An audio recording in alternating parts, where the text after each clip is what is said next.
اور پھر ان سے پیسے بھی مانگے گئے، یعنی جس کو اغوا برائے تاوان آپ کہتے ہیں کہ تاوان بھی وصول کیا گیا کہ ہمیں ان سے پیسے چاہیے۔ اب یہ الگ الگ طریقے سے رپورٹ ہو رہا ہے۔ پہلے تو میں نے جو ایف آئی آر پڑھی وہ انتہائی خوفناک ہے، بہت ہی تکلیف دہ ہے۔ یہ غیر ملکی خواتین کون ہیں؟ اگر میں ایک سیکوینس کے ساتھ آؤں تو کہانی اصل میں یہ ہے کہ رضا ڈار نام کا ایک شخص ہے، یہ پاکستان کے ڈپٹی پرائم منسٹر اور وزیر خارجہ اسحاق ڈار کا نواسا ہے، ان کی بیٹی کا بیٹا ہے، جبکہ مریم نواز کا، نواز شریف کا سب کا ہی رشتہ دار ہے، کیونکہ یہ سارے آپس میں رشتہ دار ہیں۔ اور مریم نواز کی کیبنٹ کے اندر بھی اس کا ایک ماموں جو ہے وہ منسٹر ہے، اور یعنی اس قسم کی رشتہ داری ہے تو پھر آپ سمجھ سکتے ہیں یہ کتنے طاقتور لوگ ہوتے ہیں۔ شریف خاندان جب آتا ہے تو پورا جتھا ہی لے کر آتا ہے، یعنی یہ اکیلا ڈار نہیں ہے، یہ پوری ڈار ہے، بہت سارے ڈار ہیں اس کے اندر۔ تو یہ رضا ڈار جو ہے یہ خواتین کے ساتھ کاروبار کرتا تھا، اور اس کی ملاقاتیں بھی پہلے خواتین کے ساتھ ہوئی تھی، ان میں سے خاص طور پہ ایک خاتون جن کا تعلق جو ہے وہ ہالینڈ سے ہے، تو وہ جو خاتون ہے ان کے ساتھ اس کا کوئی تعلق بھی تھا، اور ان کے ساتھ کرپٹو کرنسی کے اندر کوئی انویسٹمنٹ بھی کی ہوئی تھی۔ کچھ معاملات پہ ان کے بیچ میں چھوٹے موٹے کاروباری اختلافات چل رہے تھے۔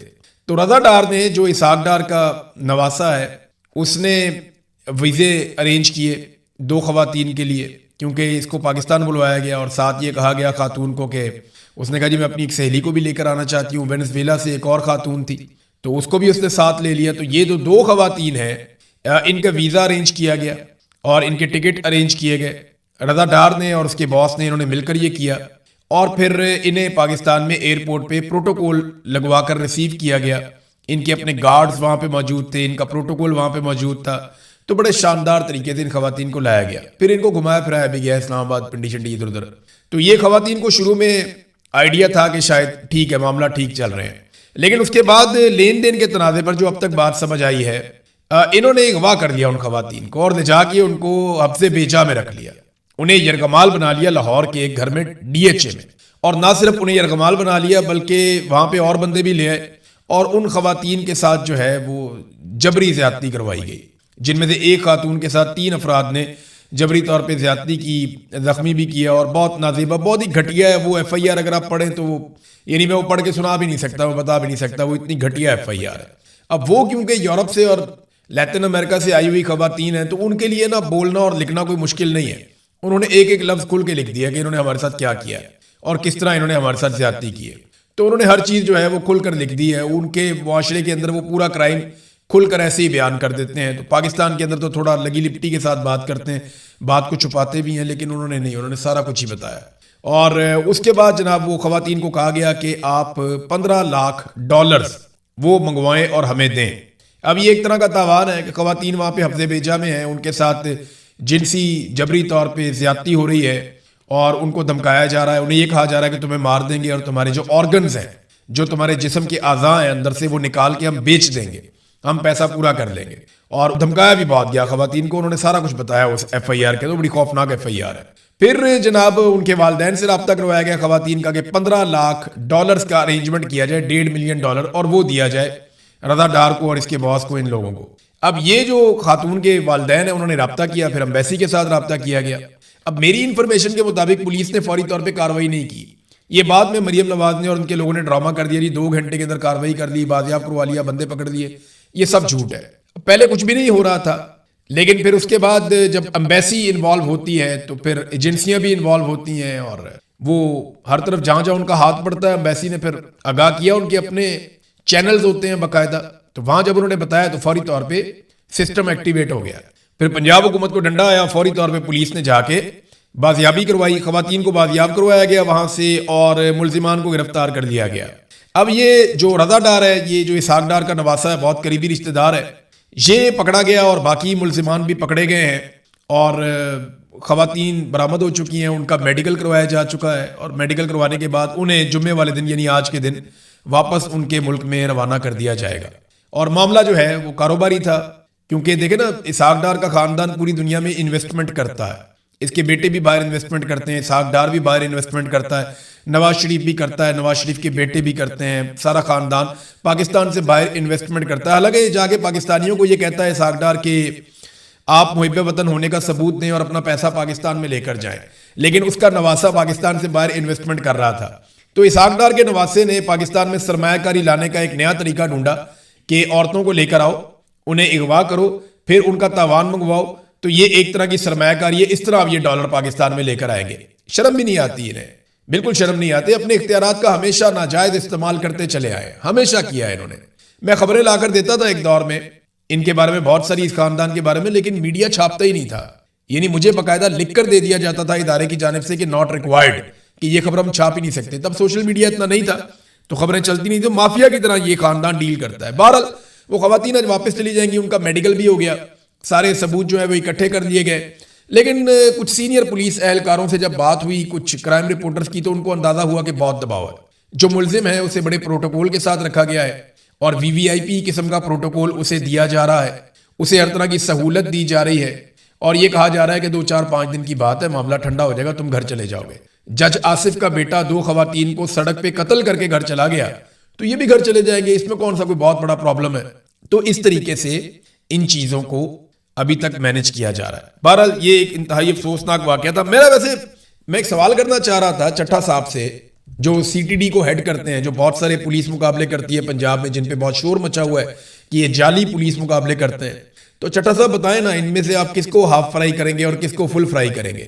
جب آپ پکڑتے ہیں کسی عادی مجرم کو یا کسی بھی بندے کو جو اپنے اختیارات کا اور طاقت کا غلط استعمال کرتا ہے، تو آپ ماورائے عدالت قتل کر دیتے ہیں۔ اب آپ نے ایک بڑے خاندان کا بندہ پکڑا ہے، ایک بندہ تو پکڑا بھی نہیں ہے، وہ بہت بڑا آدمی ہے، اس کے بارے میں معلومات آ جائیں گی، جلدی آ جائیں گی، وہ کون ہے جو باس ہے، لیکن اسحاق ڈار کا نواسہ پکڑا ہے۔ تو مجھے یہ بتائیں کہ آپ اس کو ہاف فرائی کریں گے یا فل فرائی کریں گے، یا پھر آپ اس کے نیفے میں پستول چلائیں گے؟ کریں گے کیا آپ؟ اسحاق ڈار صاحب کو فوری طور پہ اس معاملے کو دیکھتے ہوئے یا تو ان کو آگ کریں، اپنے آپ سے الگ کریں، اعلان لا تعلقی کریں اس خاندان کے ساتھ، یا پھر اسحاق ڈار صاحب جو ہے وہ پھر ریزائن کریں، اور جو اس بچے کا ماموں ہے، جو اسحاق ڈار کا بیٹا ہے، اس کو بھی پنجاب کے اندر منسٹر لگایا ہوا ہے۔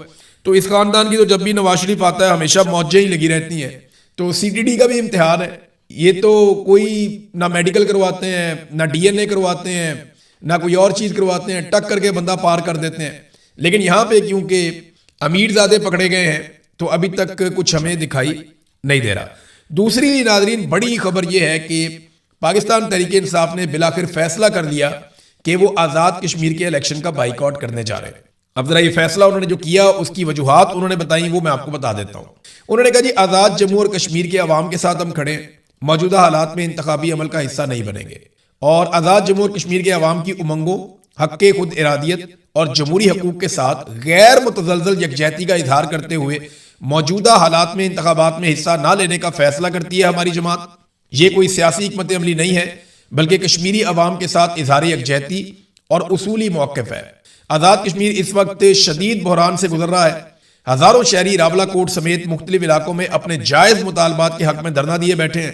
حکومتی طاقت کے استعمال کے نتیجے میں کئی قیمتی جانیں ضائع ہو چکی ہیں۔ پنجاب سے آزاد کشمیر کو اشیاء خورد و نوش، جو کھانے پینے کی چیزیں جاری، ان کی ترسیل مکمل طور پہ بند ہے، جس کے باعث عوام شدید مشکلات کا شکار ہے۔ ایسے حالات میں کشمیری عوام کو مزید سیاسی عدم استحکام کی طرف دھکیلنے کی بجائے ان کے مسائل کا فوری اور منصفانہ حل نکالا جانا چاہیے۔ پاکستان تحریک انصاف سمجھتی ہے کہ موجودہ اقدامات آزاد جموں اور کشمیر کی آئینی، جمہوری اور سیاسی شناخت کو مجروح کر رہے ہیں، اور ایک ایسا ماحول پیدا کیا جا رہا ہے جو آزاد کشمیر اور مقبوضہ جموں اور کشمیر کے درمیان موجود بنیادی فرق کو مٹانے کا باعث بن رہا ہے۔ یہ طرز عمل پاکستان کی تاریخی کشمیر پالیسی کے لیے بھی نقصان دہ ہے۔ جب کشمیری عوام خود احتجاج پر ہوں، ان کی نمائندہ آوازوں کو دبایا جا رہا ہو، سیاسی کارکنوں کے خلاف کارروائیاں ہو رہی ہوں، قیادت کو گرفتار کیا جا رہا ہو، میڈیا پر قدغنیں ہوں اور اظہار رائے کی آزادی محدود کر دی گئی ہو، تو ایسے ماحول میں انتخابی عمل اپنی ساکھ اور مانیت کھو دیتا ہے، یعنی کوئی مانی نہیں ہے اس الیکشن کو کروانے میں۔ پاکستان تحریک انصاف کشمیری عوام کی آواز کو نظر انداز کر کے اقتدار کی سیاست نہیں کرے گی۔ ہماری اولین ترجیح کشمیری عوام کے بنیادی حقوق اور ان کے جمہوری مطالبات اور انصاف پر مبنی سیاسی عمل کی حمایت ہے۔ بہرحال ہم انتخابات نہیں، عوام کے ساتھ کھڑے ہوں گے۔ یہ پاکستان تحریک انصاف نے ایک لمبا چوڑا اور بھی سٹیٹمنٹ ہے، بڑا ڈیٹیل کے اندر انہوں نے بتایا۔ دیکھیں جو تحریک انصاف کا فیصلہ ہے اس کو ایک طبقہ بہت زیادہ سراہ رہا ہے، وہ کہہ رہے ہیں جی بالکل بہت اچھا کیا، اور ایک طبقہ کہہ رہا ہے کہ جی ایسا نہیں کرنا چاہیے تھا۔ جو لوگ کہہ رہے ہیں اچھا کیا، ان کے آرگومنٹ یہ ہے کہ حکومت تو ویسے بھی پاکستان تحریک انصاف کو انہوں نے کبھی بھی نہیں بنا کر دینی تھی۔ نمبر 2، یہ انتہائی متنازع الیکشن ہے جو ہونے سے پہلے ہی بہت سارے تنازعات میں پھنس گئے ہیں۔ نمبر 3 یہ ہے کہ کشمیری عوام اس وقت الیکشن کے لیے تیار نہیں ہے، وہاں پہ ظلم اور جبر ہو رہا ہے، اور الیکشن کے نام کے اوپر چیزوں کو نارملائز کرنے کی کوشش کی جائے گی. اور اگر پاکستان تحریک انصاف جیسی بڑی جماعت اپنے آپ کو الیکشن سے باہر کرتی ہے تو پورے کے پورے الیکشن اور اس کے سسٹم کے اوپر ایک سوالیہ نشان کھڑا ہو جائے گا. تو ایک طرف تو لوگ یہ کہہ رہے ہیں کہ کشمیریوں کے ساتھ کھڑے ہونا چاہیے اور اقتدار کی سیاست نہیں کرنی چاہیے. جو لوگ کہتے ہیں کہ الیکشن لڑنا چاہیے پاکستان تحریک انصاف کو، وہ یہ کہتے ہیں کہ عمران خان صاحب خود کہہ چکے ہیں کہ کسی بھی الیکشن کا کبھی بھی سیاسی جماعت کو بائیکاٹ نہیں کرنا چاہیے. نمبر 2 ان کا آرگومنٹ یہ ہے کہ عوامی نمائندگی بالکل صفر ہو جائے گی اگر پاکستان تحریک انصاف الیکشن سے بالکل باہر ہو جاتی ہے. تو جو 4 سیٹیں انہوں نے جیتنی ہے وہ بھی انہیں نہیں ملیں گی اور ان جماعتوں کو مل جائیں گی یا فری ہینڈ مل جائے گا ان جماعتوں کو جو اقتدار پہ قبضہ کرنا چاہتے ہیں. تو یہ اس قسم کی جو ہے وہ دوسری طرف کی آواز ہے. تو میرے خیال میں دونوں لوگوں کی بات میں لاجک ہے، تو وقت ثابت کرے گا کہ فیصلہ ٹھیک تھا یا غلط تھا. لیکن میرے خیال میں ان انتخابات کے اوپر ایک بہت بڑا سوالیہ نشان لگ گیا ہے. تو اب الیکشن پہ پیسے ضائع کرنے کی بجائے نا آصف علی زرداری، نواز شریف، فضل الرحمان اور علیم خان، یہ 4 بندے بیٹھے اور آپس میں سیٹیں تقسیم کر لیں. وہ مسلم کانفرنس والے کو بھی بٹھا لیں ساتھ، تو آپس میں سیٹیں تقسیم کر لیں کہ یہ تیری، یہ میری، یہ تیری، یہ میری، اور اپنے وزارتیں اور وزارت اعلیٰ اور یہ سارا تقسیم کر لیں. اتنا پیسہ کیوں خرچ کرنا ہے الیکشن پہ جب پورا کا پورا الیکشن ایک ہی جماعت لڑ رہی ہے. یہ سارے ایک جماعت ہیں، یعنی آئی پی پی بھی وہی ہے، پیپلز پارٹی بھی وہی ہے، پی ایم ایل این بھی وہی ہے، تو فضل الرحمان بھی وہی ہے. اب ان کے تو انٹرنل الیکشن ہو گئے نا، باہر سے تو کوئی الیکشن لڑ ہی نہیں رہا. ان کے خلاف تو نہ کوئی عوامی پولیٹیکل پارٹی ہے اور نہ ان کے مقابلے میں کوئی الیکشن ہو رہا ہے. لہذا یہ تو ون سائیڈڈ ہے. تو آپ نے اگر آپس میں الیکشن لڑنا ہے تو لڑنے کی بجائے گھر میں بیٹھ کے آپ فیصلہ کر لیں، سیٹیں آپس میں آپ بانٹ لیں تاکہ قوم کا پیسہ بھی بچ جائے اور پاکستان کا اور کشمیریوں کا وقت بھی بچ جائے. بہرحال تحریک انصاف نے یہ فیصلہ کر لیا ہے. فیصلہ کس طرح کا آنے والے دنوں میں پتہ چلے گا. سہیل آفریدی صاحب کا یہ پتہ چلا کہ جو انہوں نے سٹیٹمنٹ دیا قومی کانفرنس جو تھی جیلوں میں اصلاحات کے حوالے سے، ویسے یہ مذاق ہی کیا گیا پاکستانیوں کے ساتھ. چیف جسٹس آف پاکستان کو تھوڑا سوچنا چاہیے تھا اور کانفرنس کروانے والوں کو شرم آنی چاہیے تھی کہ کیا کرنے جا رہے ہیں وہ. یعنی کوئی پاکستان میں جیلوں کی حالت ہے جو اب اصلاحات کی بات کر رہے ہیں. سب سے بڑا قیدی پاکستان کا عمران خان ہے جو سابق وزیر اعظم ہے اور پاکستان کا مقبول ترین رہنما جس کو سب سے زیادہ لوگوں نے جیل میں ہونے کے باوجود ووٹ دیے. 8 مہینے سے آپ نے اس کی ملاقات بند کی ہوئی ہے، اس کی آنکھ آپ نے ضائع کر دی ہے، علاج آپ اس کو صحیح طرح کروا نہیں رہے. ہر چیز پہ آپ نے شدت سے پابندی لگائی ہوئی ہے. ہر ہفتے وہاں پہ احتجاج ہوتا ہے اور آپ کہہ رہے ہیں جی اب جیلوں کے اندر اصلاحات لے کر آتے ہیں. سوال ہی پیدا نہیں ہوتا. ان کو اصلاحات نہیں کہتے. ادھر جو جھوٹی کہانیاں سنائی ہیں سب نے اپنی اپنی، میرے ساتھ یہ ہو گیا، مریم نواز نے کہا جی میرے ساتھ وہ ہو گیا، جو جھوٹ بول کے یہ جب بولتی ہے جھوٹ بولتی ہے. مریم نواز کا ٹریک ریکارڈ ہے، میں نے اپنی زندگی میں کسی خاتون کو اتنا جھوٹ بولتا ہوا نہیں دیکھا جتنا میں نے مریم نواز کو بولتے ہوئے دیکھا، اور اس کانفیڈنس کے ساتھ میں نے کبھی کسی خاتون کو جھوٹ بولتے ہوئے. خواتین جھوٹ بولتی ہیں نا، پکڑی جاتی ہیں نارملی، لیکن یہ اتنے کانفیڈنس سے جھوٹ بولتی ہے کہ میری برطانیہ تو کیا پاکستان میں بھی کوئی پراپرٹی نہیں ہے، لندن تو کیا پاکستان میں بھی کوئی پراپرٹی نہیں ہے. اس کی کہاں پراپرٹیاں نکل کے آ گئی. آپ دیکھیں کیسا جھوٹ ٹکا کے بولا تھا. پھر کیلبی فونٹ آ گیا، اس کے اوپر جھوٹ بول دیا. جیل کی کہانیاں، فرائی پان سے کپڑے استری کر دیے، جھوٹ بول دیا. وہ جناب میرے ساتھ یہ کر دیا وہ کر دیا. وہ میں نے ویڈیو خود دیکھی اپنی آنکھوں سے، میں تو حیران ہو جاتا ہوں جیسی سہولیات ان کو میسر تھی. یہاں قوم کو یہ روز ہو گیا، عجیب کہانیاں سنا دیتے ہیں. بہت ہی عجیب لوگ ہیں، بہت عجیب ترین لوگ ہیں. سہیل آفریدی صاحب نے وہاں پہ عمران خان صاحب کے لیے آواز اٹھائی، لیکن دیکھیں طریقہ کار کیا تھا. ایک بات ناظرین آپ کو ذرا میں سمجھا دیتا ہوں. عمران خان سے ملاقاتوں کا ایک دن نہیں ہے، صرف منگل نہیں ہے جب بہنیں جاتی ہیں، 2 دن ہے. ایک منگل ایک جمعرات. منگل کو بہنوں کا دن تھا، فیملی کا دن تھا، اور جمعرات کو پارٹی کا، دوستوں کا یا وکلا کا دن تھا. تو انٹرسٹنگ بات یہ ہے کہ منگل کو کیونکہ بہنوں نے آنا تھا تو منگل آج بھی وہاں پہ احتجاج ہوتا ہے، دھرنا دیا جاتا ہے. یعنی جو بہنوں کی ڈیوٹی ہے بہنیں کرتی جا رہی ہیں اور وہ ہر منگل کو آتی ہیں. لیکن جو پارٹی کی ڈیوٹی تھی کہ ہر جمعرات کو انہوں نے بھی آنا تھا، تو جمعرات کو آپ دیکھیں وہاں کچھ بھی نہیں ہوتا، کوئی بھی نہیں آتا. سہیل آفریدی چند ہفتوں تک یعنی 10-12 ہفتوں تک گئے جمعرات کو، اس کے بعد اب کوئی بھی نہیں جاتا، کوئی اور جاتا ہی نہیں ہے جمعرات کو. یعنی آج جو لوگ یہ کہتے ہیں کہ عمران خان کی بہنیں عمران خان کے ساتھ وفادار نہیں ہیں یا وہ خرابی پیدا کر رہی ہیں، وہ صرف ایک بات سوچیں کہ بہنوں کے دن پہ بہنیں پہنچتی ہیں منگل والے دن، لیکن پارٹی کے دن پہ پارٹی نہیں پہنچ رہی اب جمعرات والے دن، یا باقی لوگ نہیں پہنچ رہے اب جمعرات والے دن. تو جمعرات والے دن ہی یہ کانفرنس ہو رہی نا، قومی کانفرنس. تو سہیل آفریدی صاحب کو کرنا پتا کیا چاہیے تھا؟ انہیں سب سے پہلے جانا چاہیے تھا اڈیالہ جیل، صبح 11 بجے 12 بجے 2 گھنٹے کم سے کم ان کو جیل کے باہر کھڑے ہونا چاہیے تھا، اور وہاں سے ان کو واپس جانا چاہیے تھا قومی کانفرنس میں، اور وہاں کھڑے ہو کے انہیں کہنا چاہیے تھا جی میں ایک صوبے کا وزیر اعلیٰ ہوں، میری پارٹی کا سربراہ اور سابق وزیر اعظم اور ہمارا لیڈر اس وقت جیل کے اندر بند ہے، اور میں یہ عدالت کا آرڈر لے کر گیا تھا. اس آرڈر میں لکھا ہے کہ ملاقات کروائی جائے میری. تو چیف جسٹس صاحب میں آپ کو بتانے آیا ہوں کہ میں وہاں 2 گھنٹے آج بھی کھڑا ہو کے آیا ہوں، اور لگ بھگ 2 درجن مرتبہ میں پہلے بھی جا چکا ہوں، 21 مرتبہ تو میں گیا ہوں وہاں پہ. لیکن اس کے باوجود میری عمران خان صاحب سے ملاقات نہیں کروائی گئی. تو جیل اصلاحات تو بعد کی بات ہے، پہلے آپ میری ملاقات کا حکم جاری کریں. یہ ہونا چاہیے تھا. طریقہ کار ہے نا، پھنسانا ہے آپ نے ان کو، ایسے پھنسائے. طریقہ ہوتا ہے آپ کہیں گے میں ابھی ہو کر آیا ہوں، یہ دیکھیں میری حالت، یہ میرے ہاتھ میں، آپ قانونی کاغذ چیک کریں، یہ عدالت کا حکم ہے، میں ابھی جیل سے آ رہا ہوں، عمران خان سے ملنے گیا تھا، عدالت نے حکم دیا تھا، عدالت کے حکم کو انہوں نے جوتوں کے نوک کے اوپر رکھا ہے، میری انہوں نے ملاقات نہیں کروائی. بتائیں میں کدھر جاؤں؟ آپ یہاں پہ جیل کی اصلاحات کی بات کر رہے ہیں، وہاں ایک ملاقات نہیں کروا رہے، اور یہ وزیر اعلیٰ سامنے بیٹھی ہوئی ہے آپ کے. تو سہیل آفریدی کو اگر مینج کرنا تھا نا تو اس طریقے سے ایکسپوز کر دیتے ہیں. ناظرین آج کل نا ایسا لگتا ہے کہ حکومت کو سندھ طاس معاہدے کے بارے میں ابھی بھی پتا چلا ہے، شاید پہلے انہیں پتا نہیں تھا. میں آپ کو بتا رہا ہوں یہ کوئی نہ کوئی گیم کھیلنے جا رہے ہیں، یہ صرف توجہ ہٹانے کی ایک کوشش کر رہے ہیں. سندھ طاس معاہدے کی حساسیت کا ایسا لگتا ہے انہیں آج سے پہلے پتہ ہی نہیں تھا، حالانکہ ہم کئی مہینوں سے بتا رہے ہیں کہ انڈیا آپ کے پانی پر قبضہ کر رہا ہے. بھارت نے جب سندھ طاس معاہدے کی خلاف ورزی کرنے کا بیان دیا تھا، جب اعلان کیا تھا تو یہ خاموش تھے. جب انہوں نے پانی پر قبضے کا کام شروع کیا یہ خاموش تھے. وہ ڈیزائن بناتے رہے یہ خاموش تھے. وہ قبضہ کرنا شروع ہو گئے یہ خاموش تھے. اب اس کے اوپر تیزی سے کام جاری ہے اور کام مکمل کرنے کی طرف وہ جا رہے ہیں تو انہوں نے رولا ڈال دیا. انہوں نے رولا ڈالا تو کیا ان کی نیت ہے پاکستان میں جو پانی کا مسئلہ اس کو حل کرنے کی؟ تو جو موجودہ بجٹ آیا نا پاکستان میں، اس وقت جو بجٹ آیا وہ بجٹ بتاتا ہے کہ پاکستان کی حکومت کی کتنی نیت ہے پانی کے معاملات پہ، یا پانی کی جو قلت پیدا ہونے جا رہی ہے اس کو ٹھیک کرنے پہ کتنی ان کی نیت ہے. یہ صرف اور صرف سندھ طاس معاہدے کا نام جو ہے نا اپنی مشہوری کے لیے لے رہے ہیں. یہ صرف اس معاہدے کا نام اس لیے لے رہے ہیں کہ یہ کوئی نیا ایڈونچر کر کے کوئی توجہ ہٹاؤ پالیسی کرنا چاہتے ہیں. سیریس نہیں ہے یہ. اگر یہ سیریس ہوتے نا تو موجودہ بجٹ میں پانی کے سیکٹر میں جو فنڈز ہیں نا پاکستان کے بجٹ میں، ان میں 27% مزید کٹوتی کر دی گئی ہے، یعنی بڑھانے کے بجائے کم کر دیا گیا. جتنے پرانے آبی منصوبے ہیں ان کو فنڈز کی فراہمی بہت حد تک بند ہے، اور کوئی ایک بھی نیا منصوبہ پانی کی بچت کے حوالے سے اس حکومت نے متعارف نہیں کروایا. اچھا، حکومتی اداروں نے جو ڈیمانڈ کی تھی پیسے کی، اس سے بھی 42.5% کم رقم مختص کی گئی ہے. ماہرین کا کہنا ہے کہ کم سے کم 500 ارب ہر سال اس مسئلے پہ پاکستان کو خرچ کرنا چاہیے، جبکہ انہوں نے بجٹ میں رکھا ہے 103 ارب، یعنی لگ بھگ 20% پیسہ رکھا ہے، اور 80% پیسہ اس میں کم رکھا ہے.